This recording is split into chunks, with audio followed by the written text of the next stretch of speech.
It's too early for that shit, man.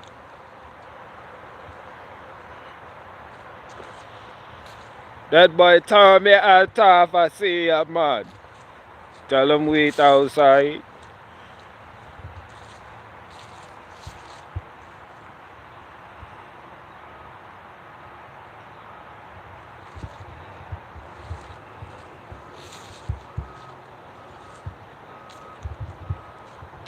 Yeah, Catskill Hillbilly, I stand on that too.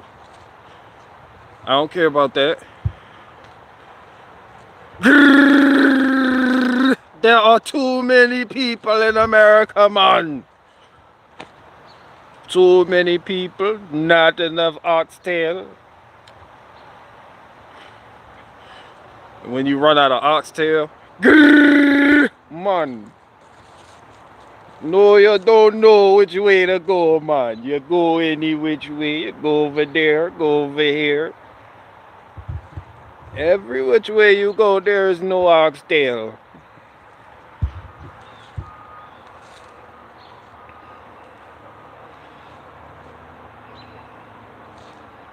How the fuck is 8 people in here and it's only 1 thumbs up? Y'all suck.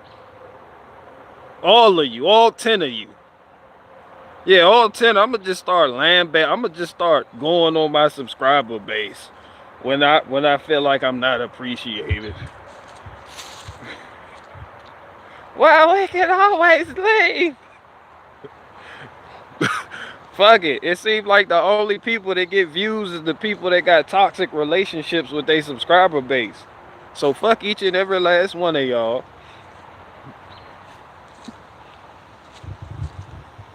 I hope you slip on a used condom and roll your ankle.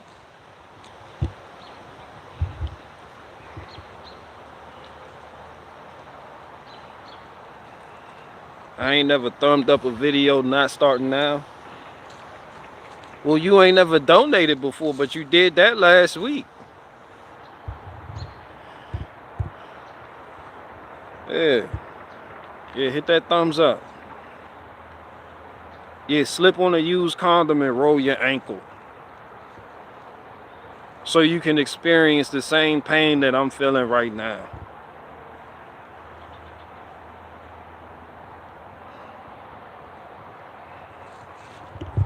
I'm messing with y'all. Big hugs. Big hugs. Big hugs. Y'all see the deodorant stain too. Y'all see that deodorant stain right there? No,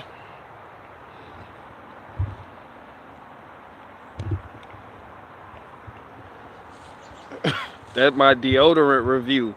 That shit, the Amanda Vault, the Yummy Mummy deodorant, it doesn't do that. Your shit just gonna be moist. But if you go get the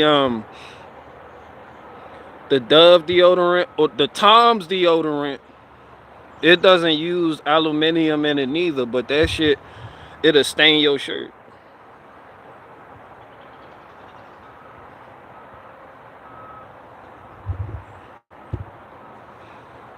Turn on the super chat button, we'll buy you a Lamborghini. I wouldn't even know what to do with a Lamborghini. I'm gonna sell it back to whoever you bought it from. Fuck, I'm gonna do with a Lamborghini.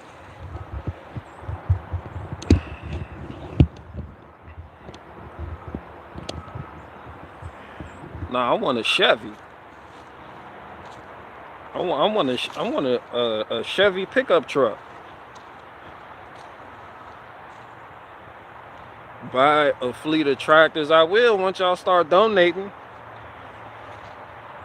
I'm gonna buy a fleet of Kubota tractors with loaders on them.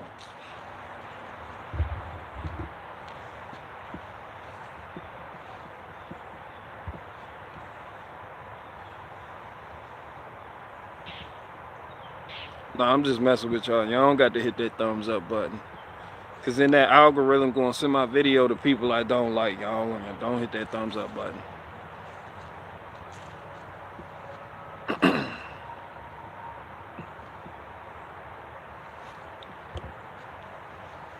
What time is it? It's too early in the morning for me to be out here just talking shit.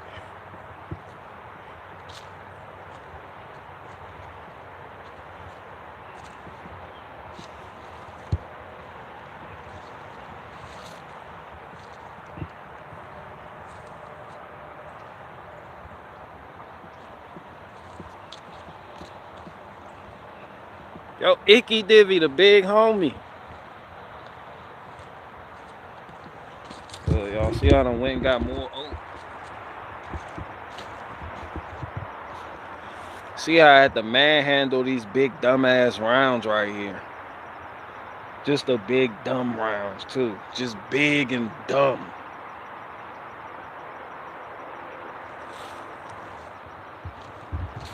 But you get strong doing shit like that though, so you know I ain't gonna complain too much, but I do need like a little miniature skid steer so I can start getting like bigger pieces without hurting myself or overextending myself or catching a fucking hernia or breaking my fucking back or causing back problems later down the line or catching stomach ulcers.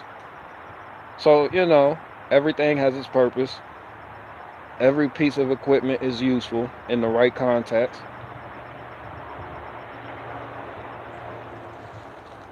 Then over here, this is the cooking wood. I gotta chop all this up. It's cooking wood. All oak. And right here, damn, my hand ashy as shit. Hold on, let me put the glove on. My ashy hand is distracting from the truth. Let me put this greasy ass glove on. Hold on. People gonna start accusing me with my glove on. No nigga with no ashy hand just pointing out. Like, that's bad presentation skills. When your hand ashy as fuck, yeah, you need to lotion that. But yeah, this the Pitman Arm. Goes right here on the spindle. This the force spline. This attaches to the steering gear. This ball joint section attaches to the steering linkage. I knew I needed to replace this because, not this, but the one I replaced with this. I said that backwards. Yeah, so once I replaced that, I bought, just got a little cheap one on there. That came in the kit. And it hasn't lasted too long. I knew, because I'm in tune with my truck. So when I'm pulling the trailer, and I started noticing it like when I was going uphill, and it was like a shutter. Not like a shutter, but like somebody could easily miss it, because it's really not that much difference of a ride, but someone who's not in tune with their vehicle could let that go and think it's like the tire pressure or something. So what I did was, when I got home, I jacked up the front end and I shook the tire from the top to bottom. When I shook the tire, it was good, it was tight. So the upper control arm, the lower control arm, the bushings, the ball joints, all that was good. But when I grabbed the tire from side to side and I shook it, that's all on the left side. No, on the right side. So that's either your yeah, that's either the what's that shit called? I'm drawing blank. It's early as fuck.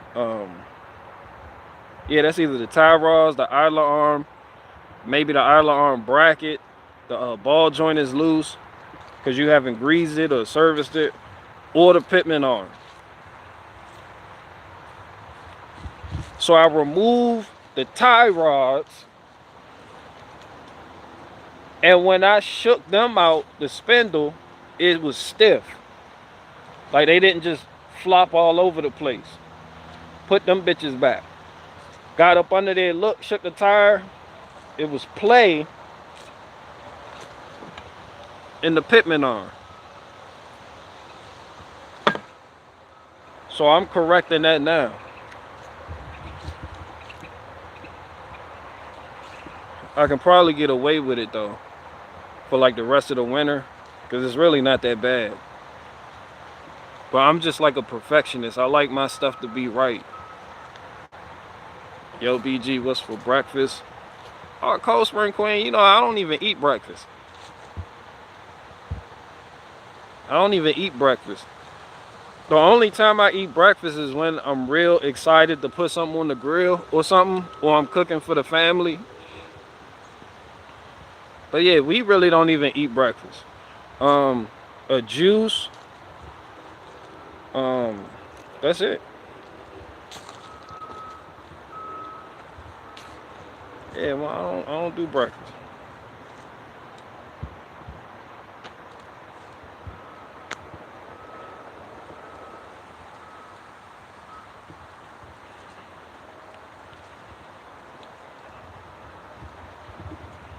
Early morning, the best time to be up, especially this time of year.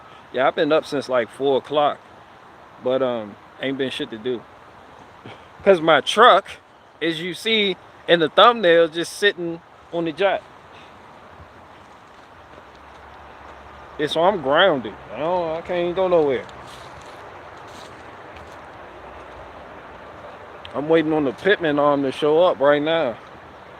Then once that happens, pop that on, take about 30 minutes. And that's a new steering gear I put on that truck too. So it's not gonna take all that long. All you gotta do is loosen up the 3 bolts that hold in the steering gear so you can get your gear puller on the Pitman arm from the sector shaft out the steering gear. Bah! Bust that thing off with an M18 impact gun. Then take a hammer or the puller to the one on the steering shaft. Bow! Bust that thing on. Then all you gotta do from there, just drop the new one in. Boop. Tighten that bitch up. Like 175 foot-pounds. And you good. So I also went ahead and bought the idler arm assembly too. Since I'm doing all that, might as well.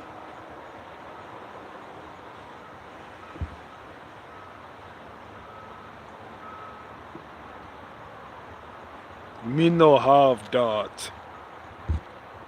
A bit of conflict of interest. Yeah, I don't know what you guys are talking about, but I'm bored as fuck, so I went live.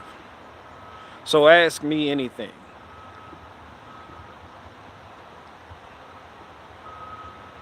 My truck sitting on jack stands is the equivalent to saying my truck is in the shop right now. So I'm bored as fuck. Like, and as soon as I put my shit on the on jack stands, that's when you see all the available shit. It's like, damn, I can go get that, but my truck. I thought about putting the old idler arm and all that other shit back on just so I can go get it.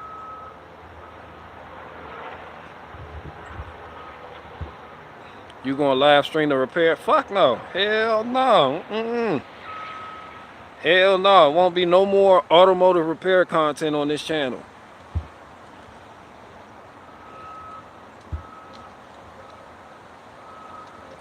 Will the Pitman arm be available in your merch store? You can go get a Pitman arm at like the you get a Pitman arm at Advanced Auto, AutoZone, Ace Hardware. Not Ace Hardware, but you know. How much you sell a cord of wood for? How much a cord of wood goes for? At work, we build aluminum dump beds. When are you buying one? We need more work.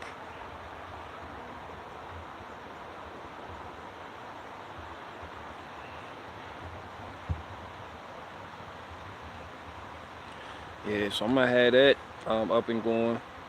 Get everything winterized. And yeah, you do shit like this now because I don't have time for breakdowns in the winter. Take your skid turn to the auto shop.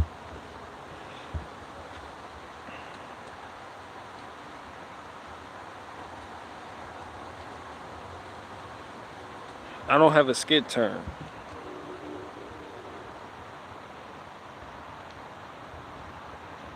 I got your autograph book off of Amazon. Great read. Oh yeah, appreciate you supporting the cause and buying that.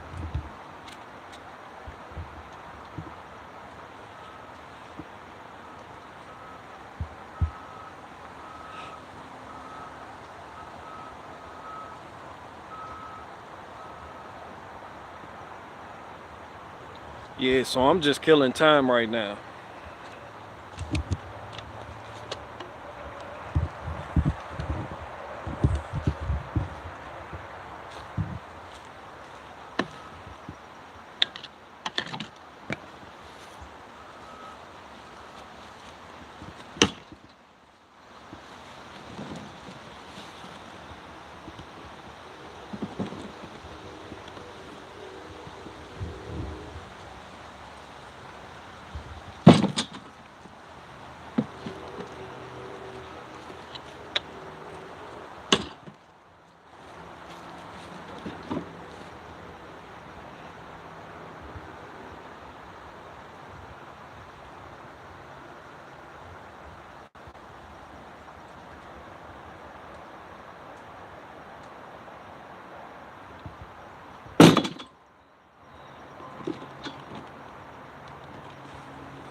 My pinky gave out.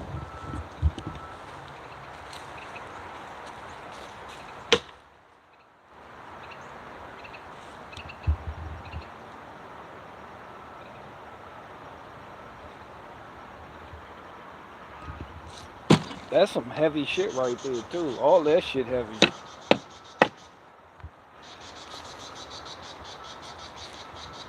Good morning to you too.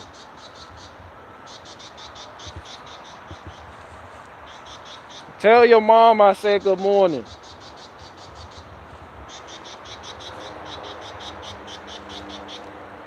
Any questions?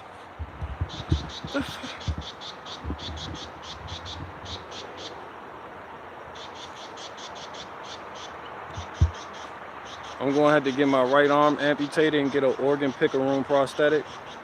Damn right. The attachment.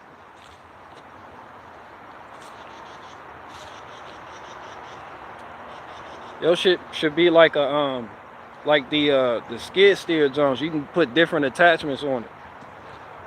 You need a legally modified submachine pistol attachment. You need the picker room attachment.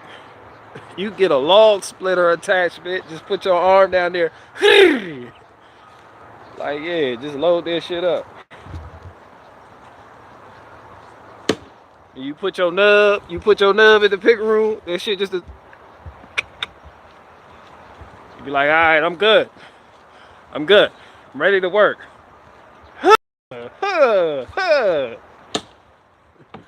Hey, get attachments to that shit. You don't answer the questions, bruh. If it's any question I didn't answer, it's because I didn't want to answer it.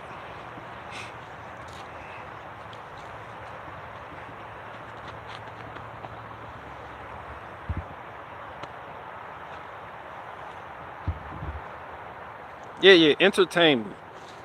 My truck in the shop. Entertain me. Somebody, anybody. Please. I'm bored as fuck.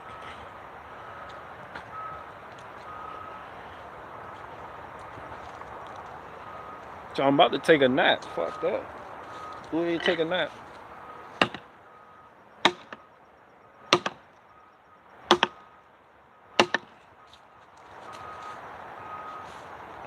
What do you think about George Soros? Pitman Arm round 2. No. This time replacing the Pitman Arm is going to go a lot smoother because the steering gear is new and the Pitman Arm is new.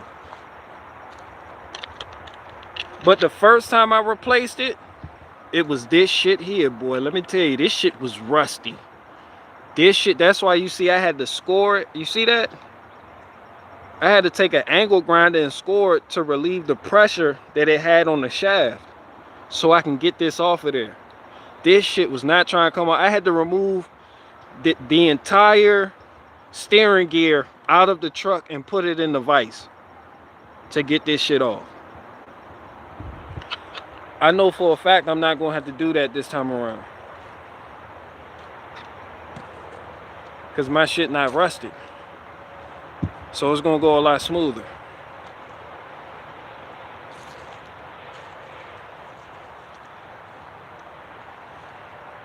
Quit talking about it and be about it. Bitch, when I get the part, you gonna see a nigga be about it.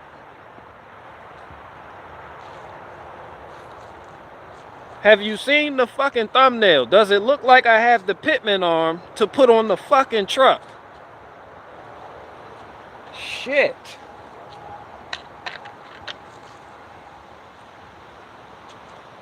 Yeah, George Soros. Yeah, man, shout out to George Soros.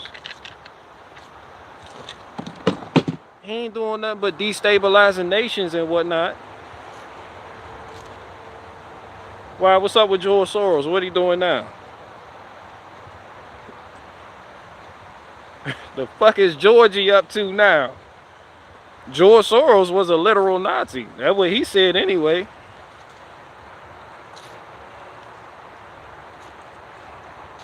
He said in the interview he worked for the right.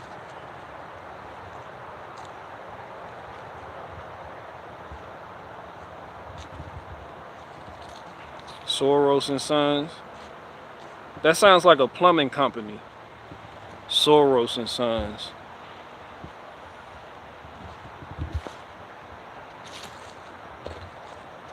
Yeah, shout out to George Soros.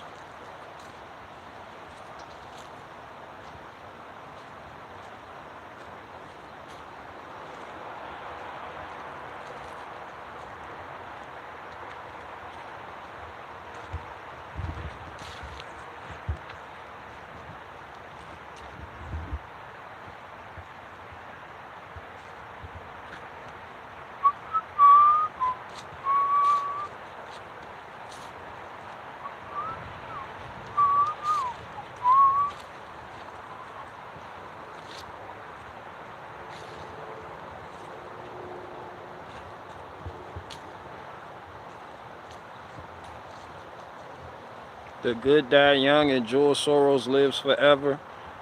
Yeah, George Soros ain't gonna live forever.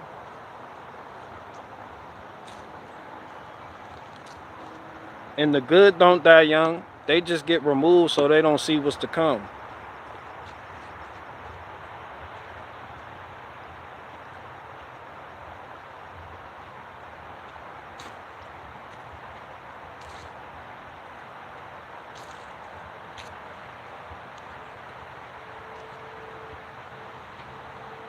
Did you do a silver play button unboxing video? I didn't because YouTube never sent it to me.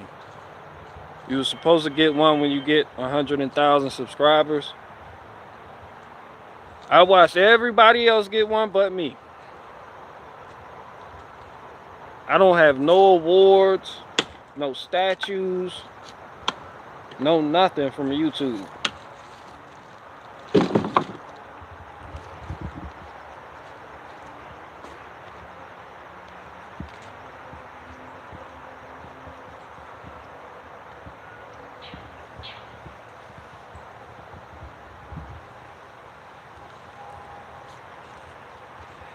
Does that apply only if you're monetized?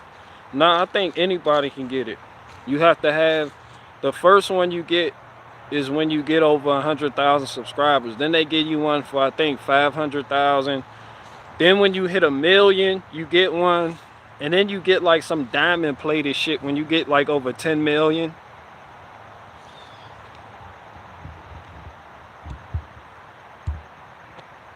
I think you gotta apply for the button. Nah, they automatically send it to you. You don't have to apply for that.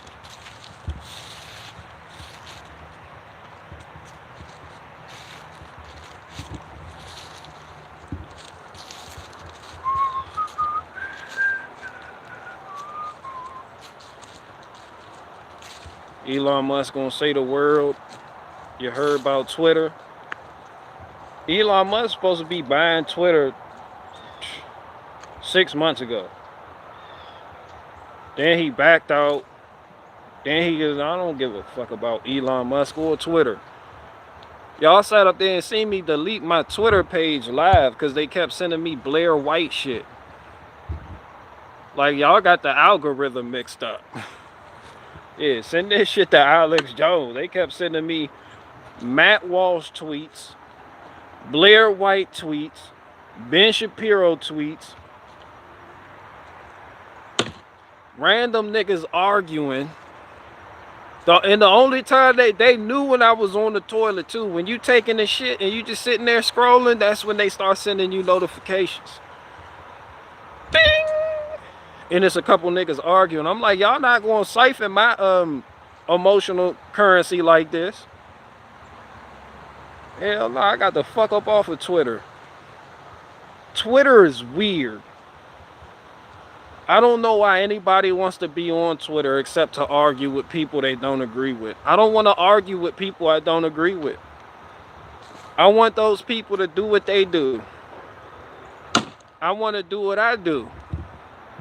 And I'll allow you to do what you can about it. That's it.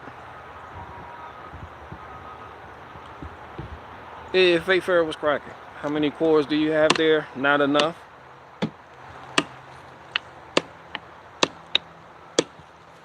Yeah, I'm a grown-ass man. I don't have time to entertain arguments like that. You got some people, they want to argue. That's what they do for a living. It's content.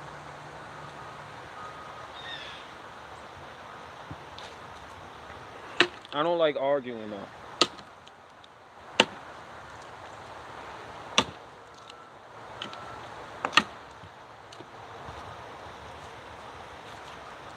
But shit, if you want to make money, it look like you're going to have to argue. Arguers get paid. They get paid some shit. People go in the comment section, argue with people. It's a business model.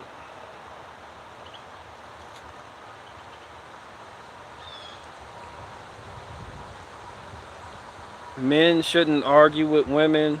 Women can argue with women.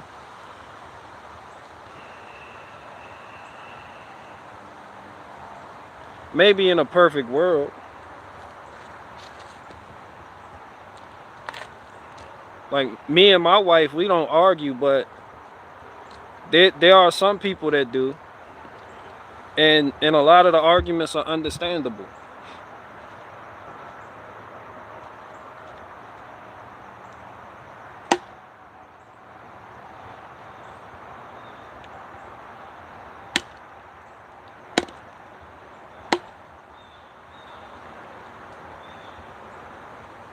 Most of the arguments about women, or most of the arguments men have with women, usually revolve around finances.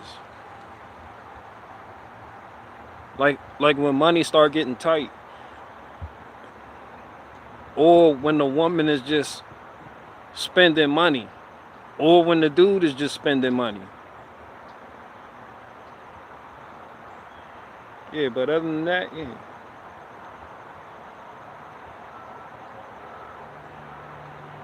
I don't even believe in arguing with kids. I don't argue with my kids.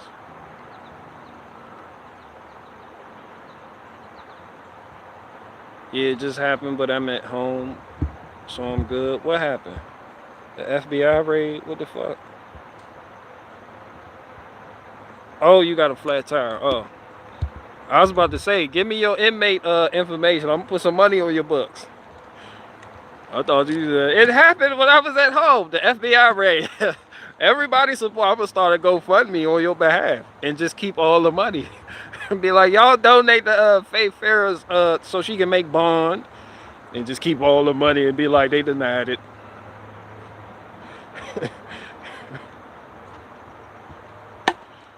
Niggas look online and Google her inmate number and be like, we sent you the money. She can be like, what money? I'm be long gone. I'm be in the Cayman Islands some fucking way about it. I'm gonna be in Africa blending in with them niggas. Y'all gonna be looking for me. Where is that nigga? I'm gonna move to Africa and become a Nigerian prince scammer and just scam middle-aged American women.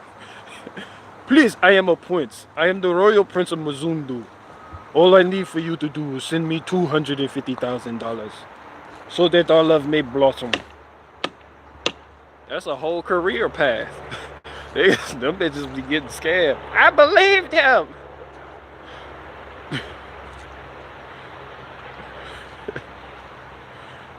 Damn right. I'm gonna start a GoFundMe for one of you and just keep the money.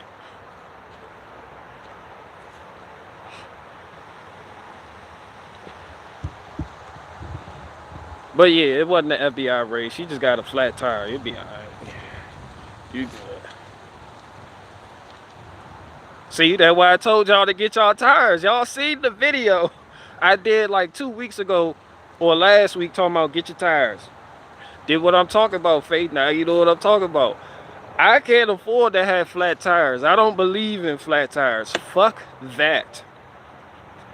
I believe in blowouts, and I believe blowouts are rare. I believe when you're not taking care of your equipment and when the steel belts are showing in your tires, blowouts are common. Yeah, I'm on top of all my, I can't. And there's nothing worse. That's why I ride around with a jack, extra gas, socket set, impact wrench, jack stands. Yeah, so I can help people and so that me, myself, I'm not stranded. Like if I'm riding up the road, I done made a delivery and I'm headed back home and I see somebody on the side of the road, I turn around. I get off at the next exit, turn around. You need help? 60% of the time, you'll get the answer, AAA is coming. So you good, you don't gotta help them. If it's a woman, she doesn't want your help. Most of the time, because she thinks you're a serial killer. Because nobody does that in this day and age. Nobody who's asking you if you need help really wants to help you. They want to kill you and eat your liver. All right, she's been watching the Jeffrey Dahmer docu-series. She done got hopped up on that shit. She done studied John Wayne Gacy and them. So she doesn't want your help. Like 10% of the people you ask, hey, you need help? They'll be like, damn right I need help. Thank you. But nevertheless, I ask anyway, because it is the right thing to do. And if you have the means to help somebody, I believe you should help them. But 90% of the time, they're not going to want the help. That's why you need to partner with AAA. Yeah, I know people. I think I know people that do that. I think that's what the fuck they was talking about. Don't they got like independent contractors or some shit? Man, fuck partnering with AAA. I do my own shit. I do my own shit. An app. I'll do an app. So people that get stranded like that, yeah, they can click on the app and it could be somebody in their location. That way I don't even have to work. All I gotta do is develop the app and be like that dude from Uber. He don't do shit. He don't give nobody rides. Them niggas get dispatched. Once you click on the app and be like, I'm right here and I'm fucking stranded. Boom, somebody gonna come. Just like Lyft, Uber, everything else.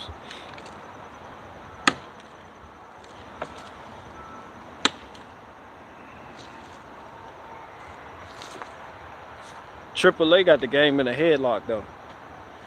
Because we got AAA too. But we got 3 free tows a year. In case anything happened. And that shit $200 a year.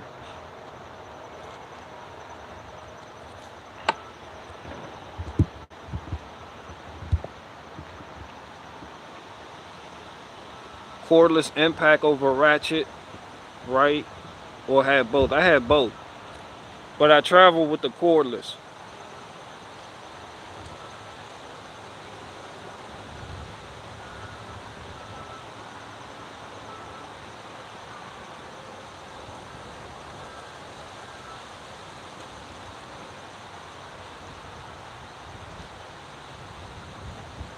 Yeah, so when you think you see a damsel in distress and you turn around and ask her if she needs help because she got a flat tire or her engine is on fire, she gonna be like, no. Because you've been programmed to believe that everybody that wants to help you is a serial killer. Especially someone like me. They've been watching too much news. They've been reading them FBI statistics. Niggers are 13% of the population. 50% of the crimes are committed by these niggers. And then I show up like, yo, you need help? They're like, oh, hell no, back up. Back up. Ah!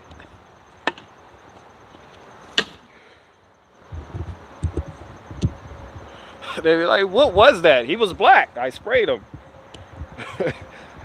I've heard that they commit 50% of the violent crimes. There was a good chance he was going to rape me.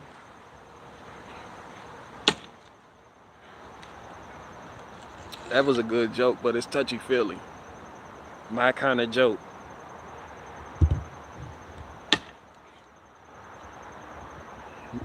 Soon as they get stranded, they be on the road. I need help. A nigga shows up. You need help? Hell no, I don't need help. Back up. I have fully automatic weapons in the trunk. You get away from me. I need help from someone white. A group of people who don't commit 50% of the violent crimes.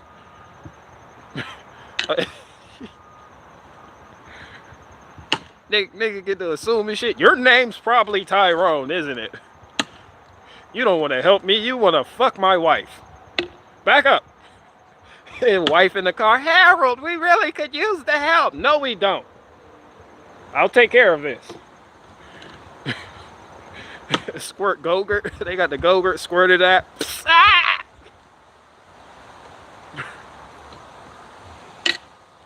Nigga go home, tell a story.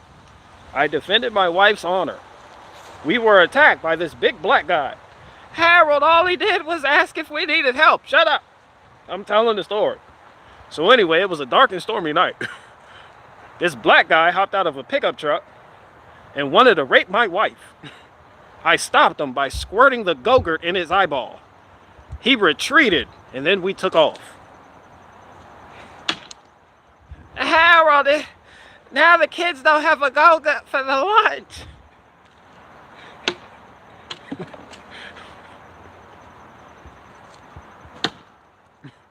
Meanwhile, the next day, I hop on the live stream like, yeah, y'all never believe what happened last night. Somebody squirted Go-Gurt in my eye. Y'all be like, stop lying. I'm like, nah, somebody squirted Go-Gurt in my eye. I tried to help them. I don't know what the fuck was going through their mind. They done vlogged about it.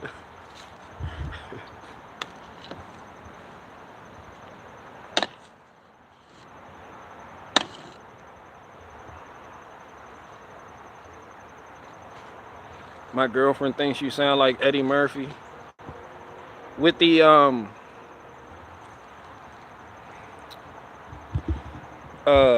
heavyweight dancing bear.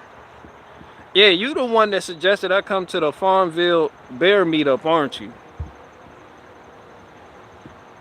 Was that you? Heavyweight dancing bear? Because I'm gonna have to change your name. Your new name is Farmville. Your new name is Lil Farmville. Because you the one that suggested I go to Farmville, where I was locked the fuck up at, to participate in the bear. Your new name, Lil Farmville.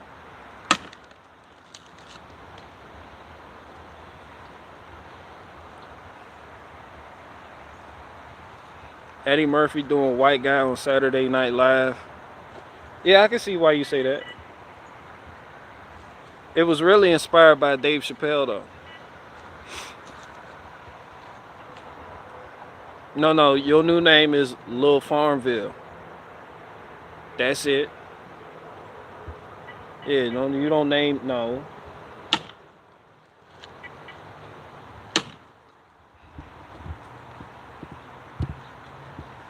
Harold is waiting in Farmville. But Harold, he just wanted to help. Shut up. He was trying to rape you. I had to squirt Go-Gurt in his eye. Kid, we made a clean getaway.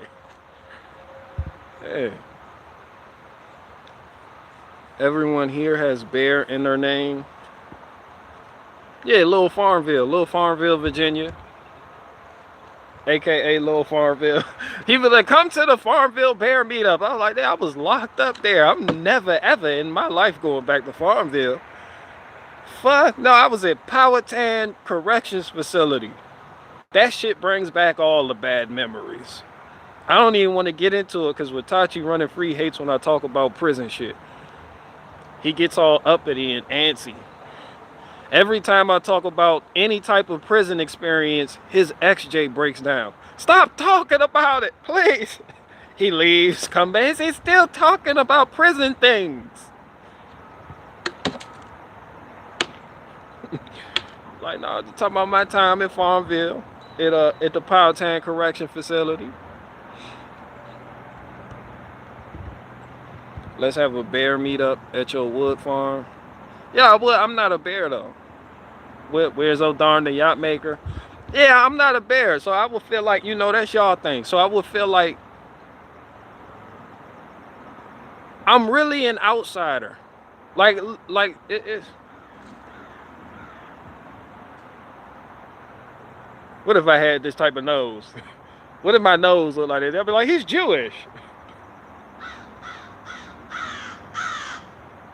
See? Even the crows agree with me. But yeah, I'm not a bear. I feel like I'm intruding. Like I like the bears too. I'm not like at first when you hear that shit you think about a whole bunch of gay people. Because that's what society has taught you. Then it's like, who the fuck would consider themselves to be fucking bears? And then you find out why the bears call themselves bears. And then it's like, y'all a bunch of grown men and women running around calling yourselves bears. And you realize something. You look at society as a whole. And then you realize who it came from, On Benjamin. He's a fucking jokester.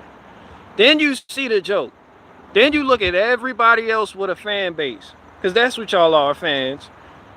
You look at Lady Gaga, she has the monsters. Beyonce, the beehive. And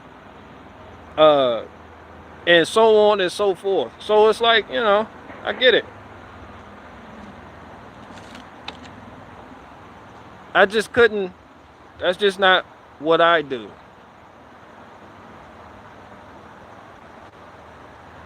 Yeah, that's just not what I do. But I get it. It's I could never follow, because everything that everything on Benjamin, he's your big homie. No, this gangbanging 101. When he falls, you fall. When he's up, you're up. When he gets attacked, you're going to get attacked by default because you're a bear. And the bear started with him. That's the name for his followers. So you branded yourself a bear. So now it doesn't matter who you are as a person, you take on his identity and his talking points. Not because you've actually said them, but because the world is going to equate what he says with you. They don't give a fuck about you. They just know your title. Bear. They know you're not gay, but they know you love On Benjamin. Like, that's your homie. He's your big homie. He represents the bear movement. That's his face. On the bear meetups, it's about him. Granted, you have some bears that don't even know he exists. They just think it's something cool. It's like, oh yeah, I'm a bear.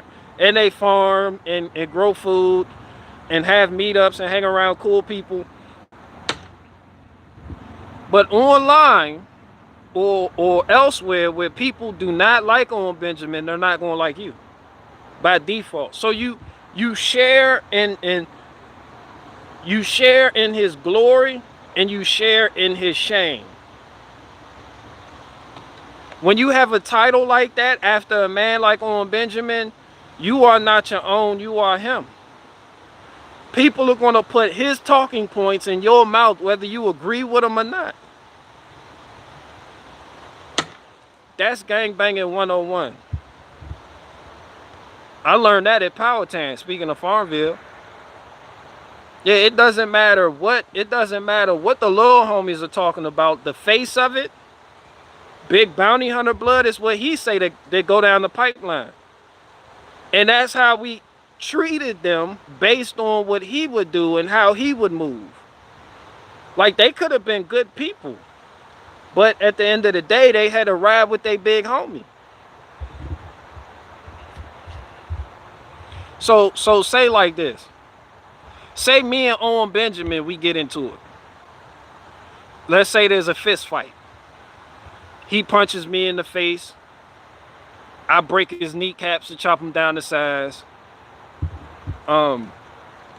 He hit me with a pitchfork. I stab him with a pickaroon. The Bears are up and out of here. They not gonna head. What the fuck they gonna listen to me for? Like, that's your big homie. Like, I hooked your big homie with a pickaroon. So it's going, if he say fuck BG, by default, y'all say fuck BG. So and I'm not saying that I'm not going to say that's what happened. Like, I know Lil Leg Day, Baby Ozark, and Lil Farmville in here. Like, I don't know what y'all, but I'm saying, like, in general, it's the big homie principle.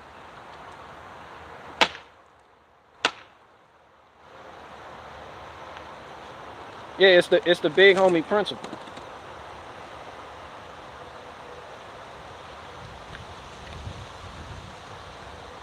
But I'm not saying I'm not saying you're and I'm not saying there's anything wrong with that inherently. I'm just saying I couldn't do it because I've been there, done that. That's how I felt being involved in a gang.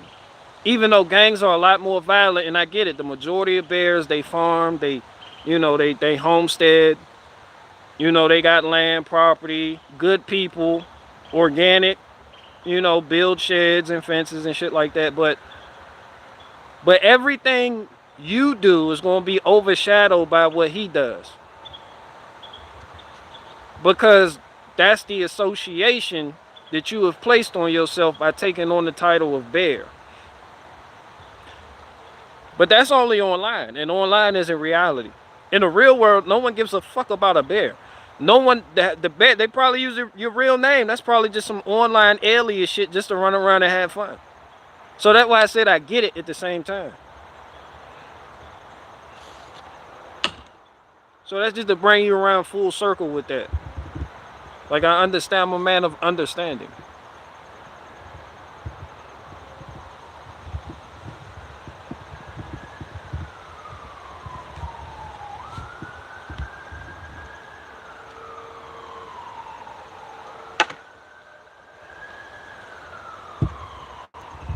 Yeah, shout out to the Bears.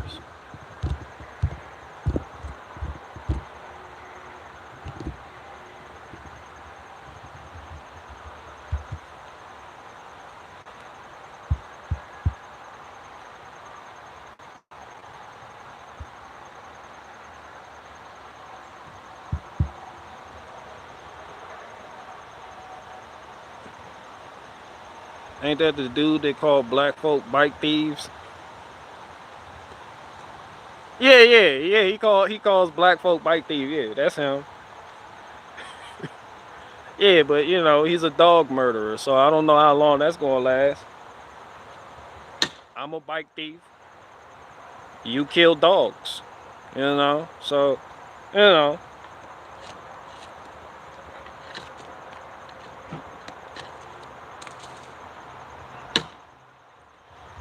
but it's black folks are bike thieves. Do you disagree with that? Yeah, and white boys steal windows. Look, we was at the park on a hike, and one of them white boys, they broke in the BMW. Wasn't no niggas at that park. Don't no niggas go camping like that. The white boys broke in the BMW. We called I didn't even tell anybody about it. We called the people up. She was like, what window is it? We was like, the rear right. She was like, yeah, it's only 3 of them right now in the country. And somebody just bought one. The insurance took care of that shit. We had to get that shit shipped out ASAP. One that didn't have the factory tint on it so we can tint it back ourselves to match the other fucking windows. Don't white boys bust in that they just bust windows. So look, so you could make an argument, do black people not steal bikes? Yeah, niggas steal bikes. But just getting literal with that, like taking it as a joke is funny, but getting literal with that, I could call white people pedophiles. Because 98% of the people who were locked up for pedophile charges in prison were white. So am I a bike thief? Yeah. But along that same line of thinking, are white people kitty diddlers? Yeah. You see it? You get the picture?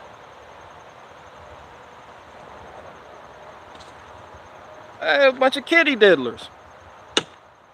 Don't touch the kids. Yeah, when you say, uh-oh, the black people are coming, lock your bike up, I could be like, uh-oh, the white people are coming, hide your kids. Hide your kids. That's all I'm saying. So yeah, niggas steal bikes. Niggas will steal your fucking bike. So you see how that go. And anybody that's ever been to prison know I'm not lying.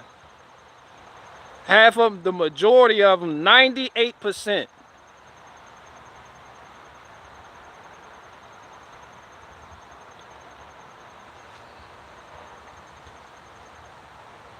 But yeah, I think On Benjamin is funny personally. I think I'm funnier than him. And I think the more you listen to him, it's like the more his it's like you get the joke, but he can dwell on shit for a long fucking time, and that shit is just not funny no more. It gets played out. So I like to keep, me personally, I like to keep moving. I really don't stay stuck on particular things like that, but yeah, that nigga's it, yeah. Yeah. Yeah. Yeah.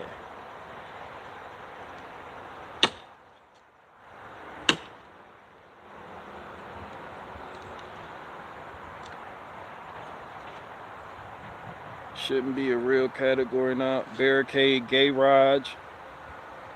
Yeah, you can say that. Hide your dogs. You can say that too. Yeah.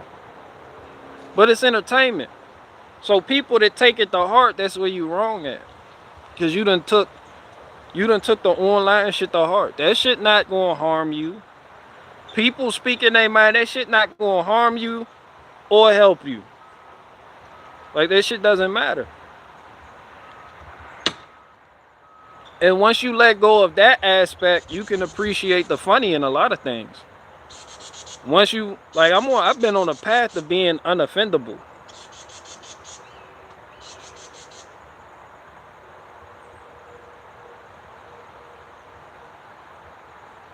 Yeah, I'm on a path of being unoffendable, so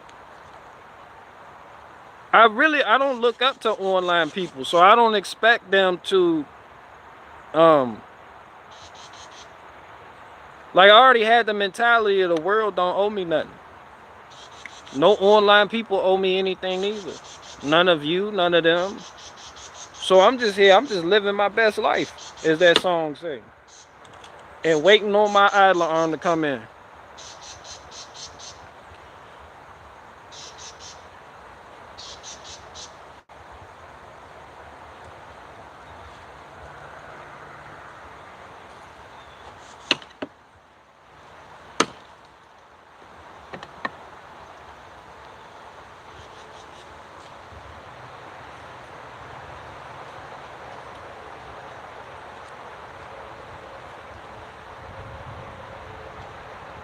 I reckon we would be bike thief bear.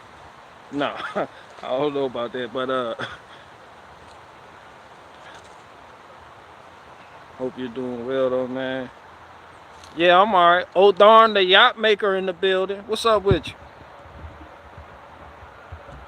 The big homie yacht maker.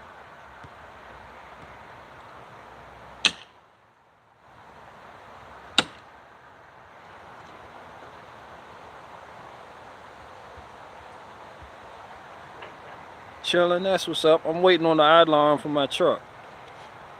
I figure you get a laugh out of that. Oh, look, the Chevy's up on jack stands. Ha ha ha ha. Yeah, you know. You know. Got that Faye Fair reef. Oh, Faye sent you a reef? Somebody said, what's a yacht maker? Oh, darn. That's his name. The big homie yacht maker.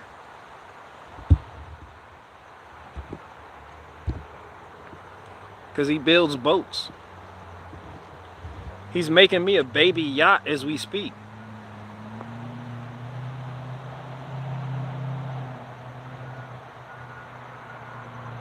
We need a garage named Fanbase Gang. No, the fuck we don't. Y'all gonna go in that gang database ASAP. They gonna try to hit a nigga with Rico. Nah, y'all stay the fuck away from me. Hell nah. At least wait till my probation up. Y'all see. Look, gang task force. Look, he's assembling people. I'm like, no, wait. Y'all don't understand. He's recruiting. Lock him up. Like, man. Y'all just had to have a meetup, didn't you? Niggas meeting up. They think gang meeting. Nah, don't ride. Nah, get away from me. For real, don't. Y'all gonna fuck me up. He's recruiting. Lock him up. And then y'all see that FBI raid, that shit gonna be real. That's why I said when they come in for real. Ain't no Gavin McGinnis shit over here. Yeah, they coming to get me, they coming. Ain't no Mar-a-Lago Trump shit. Nah, I'm gone. Nigga, that's Fed time. In the Fed, they hitting niggas with the book. Yeah, they hitting you with the book. 88 years. Football jersey numbers, you know. 88, 72, 34, 55. 8,000. You be like, gave a nigga 8,000 years for what? We don't know. But 8,000. Get him out of here, Johnson.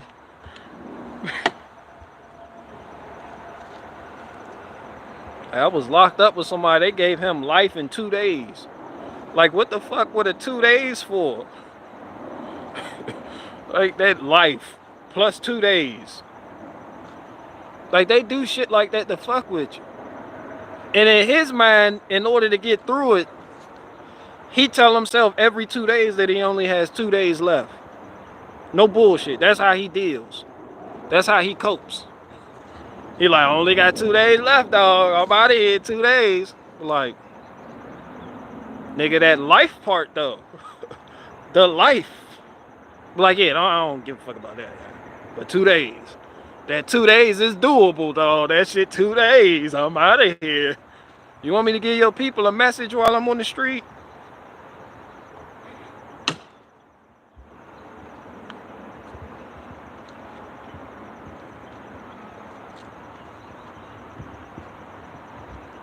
Why would we go to Detroit? I'm not going there. That's a good ass question. Why the fuck would we go to Detroit?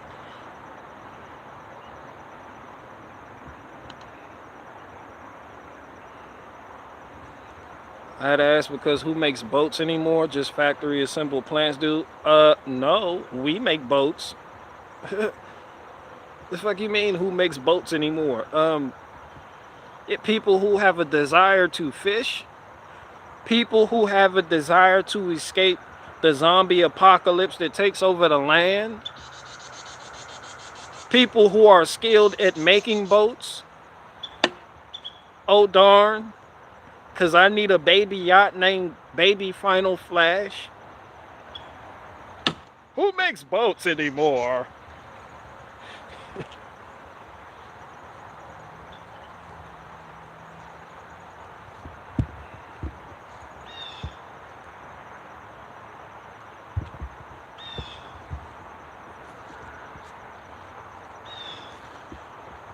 Yonder come day, day is breaking. Yonder come day, oh my soul. Yonder come day, Day is breaking, sun is shining on my soul. The slave yacht. Yeah, a bunch of niggas with purple lips. Like, whose ship is this? I have questions. Like, you transporting all the niggas with purple lips somewhere. They set you up, you get to the border. Do you have papers for those purple lips?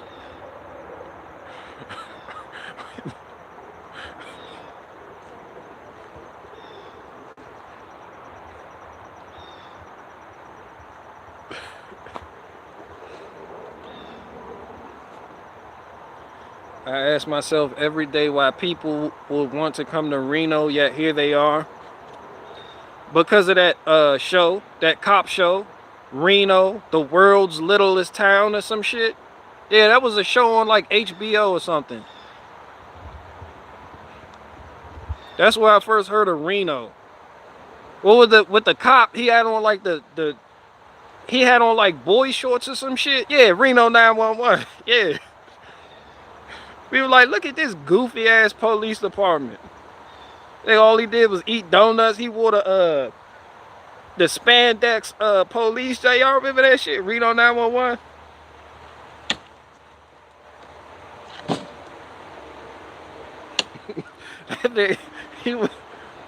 he was chasing the burglar, and the dude jumped the fence. The cop turned around, was like, yeah, he got away. I'm not jumping that fence. Fuck that.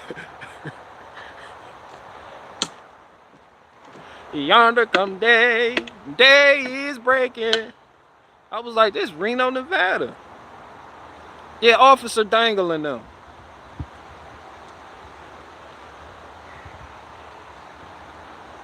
Yeah, Niecy Nash was in that too. Yeah, he was like, yeah, I'm not chasing him no more. He hopped the fence. I'm not going over that fence looking for that nigga.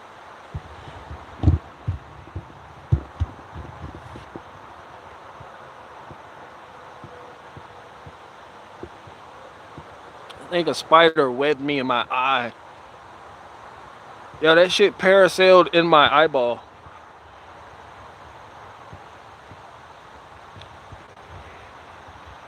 So anyway, it was a dark and stormy night. The car broke down. Carol was freaking out. I said, be quiet. We just need some help. Somebody will stop and help us. No one will help us. And then this pickup truck pulled over. A black guy hopped out. He approached and asked us if we needed help. He had tools. Then I remembered the statistics. These niggers commit 50% of the murders and violent crimes. I said, we don't need help. Back up. He's trying to rape my wife. My wife's freaking out. No, he's not. Just let him help us. He heard her screaming, and I said, back up! With the kid's go-gurt. Then we made a hasty escape. I should write a book on this. How we escaped an angry black serial killer. He wasn't a serial killer, Harold. Shut up. I defended your honor. Yeah, in the book. In the book. What happened to Pitman? The Pitman Arm Lucy shit. BG, where's the part? Yeah, it's on the way. Hell nah, Amazon that. Cause the people around me, they didn't have it. I Amazon that shit. Fuck that. And the dealer want like 300 for it. I was like, oh hell no, y'all. Fuck that. You ever look at the part number that you get from the dealer and see that shit online, like on eBay, and that shit be hundreds of dollars cheaper, and you like, it's an OEM part, why the fuck it costs so much more at the dealer? The dealer sets their own fucking prices. Somebody said pick and pull. Nick, I am not broke. Don't do that. Don't do pick and pull. What the fuck I look like going to a junkyard to find a Pitman Arm?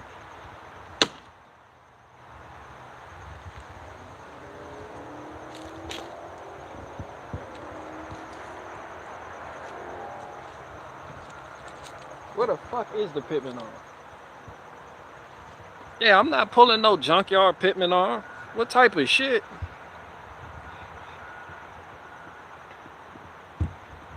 Like, they don't even have a standard amongst themselves. Because at one dealership, when I was getting transmission fluid and nobody had Mopar ATF plus 4, the Chrysler dealership in Fairfax, they wanted $16 a quart. I go all the way up in Chantilly, call them, they want $22 a quart. For the transmission fluid? Oh, what the fuck? Yeah, you call a dealer, get an OEM knock sensor for the Chevy. You call a Chevy dealer, they're like, yeah, knock sensor, $80.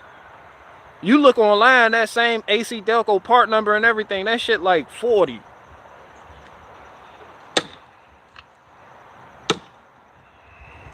So what you do is you can call a dealer and have them look up the part, get the part number from the dealer.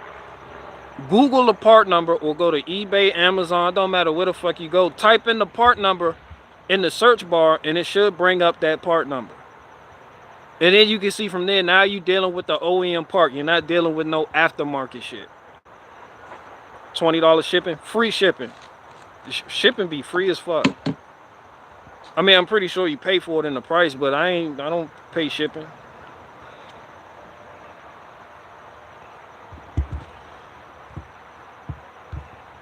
That way you can save a couple dollars and put it in your gas tank, because gas high as fuck. I can't believe I had y'all thinking I don't give a fuck about gas prices. I do. I need all the help. Anything helps. I need money, donate, yeah, all that shit. Gas prices wild as fuck. Morning BG, I got my parts on the dealership for 25% off. Yeah, or you can open up a business account. But the thing is, like when I used to deliver for the dealership, I worked for BMW at not work there as a mechanic, but like as a driver, transport specialist. When you get the invoice from the dealer, like say, because the BMW headlight, it's like $1,600 for one light. Boom. When you get the invoice for it, it's going to an auto shop. The auto shop will then turn around and charge the customer $2,200 for the part. So now you think a BMW headlight costs $2,200 for just one light, one headlight assembly. But really, the shop got it for $1,500. See, get the picture? That's how they make their money.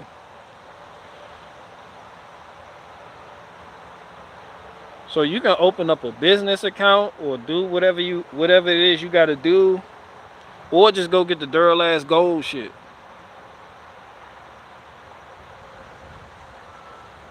But yeah, you can, 9 times out of 10, you're gonna be able to find driving my girlfriend Subaru is less gay with my new name. Little Farmville home. Oh my goodness. This nigga's Little Farmville for real now. Little Farmville.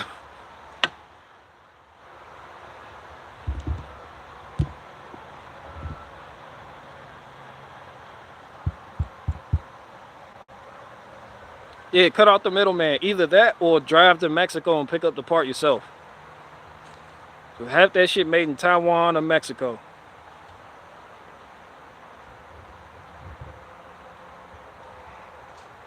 Price be high as fuck. You like, I might as well drive to Mexico and pick this shit up for 22 cents. That shit, y'all got baby Mexicans making this sensor for 22 cents. And then y'all get it, want to sell it to me for $200. With Chinese electronics. They just put the made in Mexico stamp on the back. You're like, oh yeah, OEM part.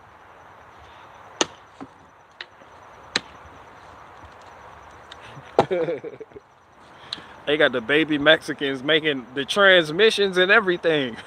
Transmission made right down there in Mexico. They got baby Mexicans. ¿Cuánto centavo?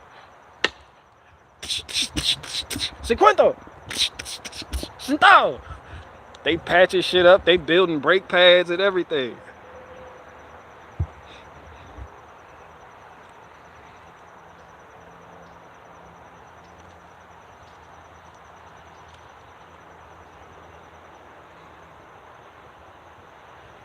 I'm so fucking sick of these spiders. I can't wait till winter comes. Oh gosh, here he goes. Oh gosh. I don't know. We had a 92 Subaru and that bad boy ran forever. I hated that car.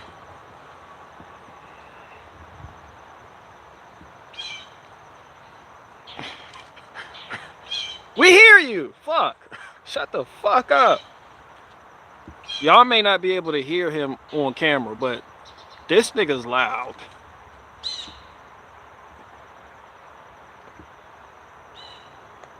Yeah, he's loud. They got a grievance. A bunch of fucking victims just complaining.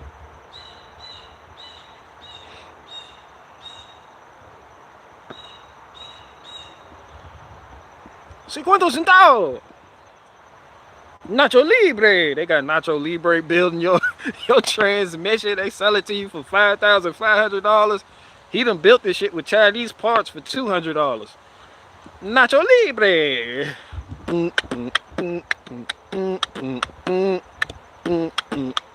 You go in the factory down there, is a bunch of Mexicans getting paid 2 cents an hour to build some shit that they gonna sell you for $10,000.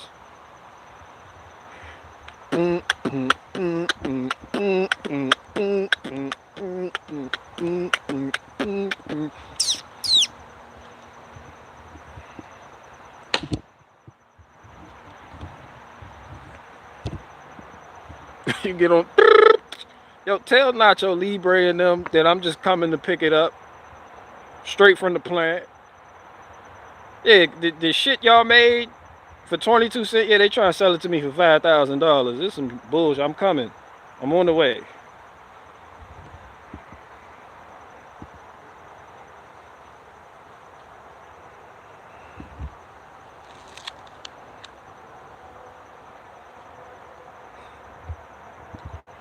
I hear the bird, you make me laugh. Yeah, that one random ass blue jay come out of nowhere wanting to know if I got a business license.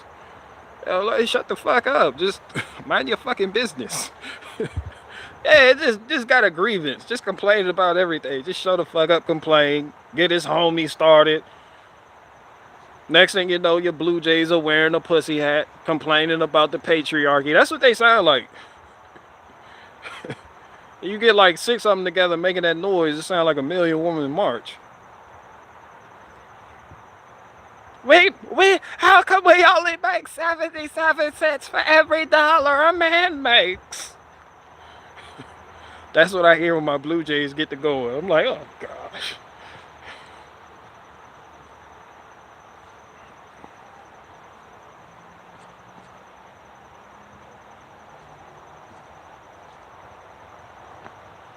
Yeah, one got a pussy hat on, the other one got a small hat.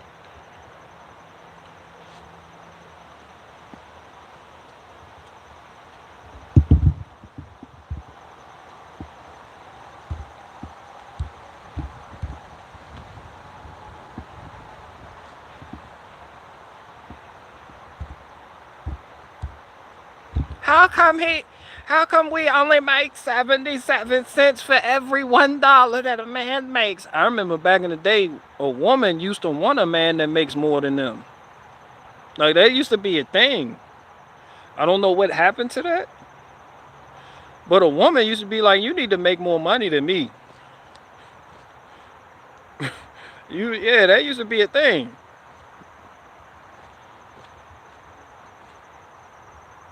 That used to be a demand.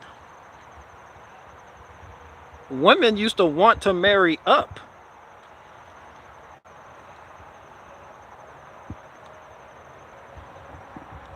Now you got a bunch of women.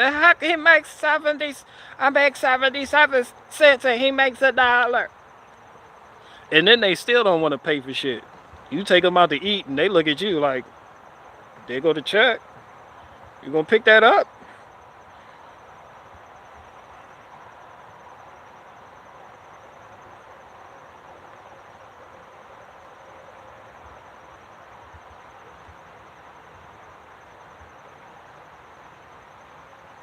You would have to make $200,000 to make more than my wife.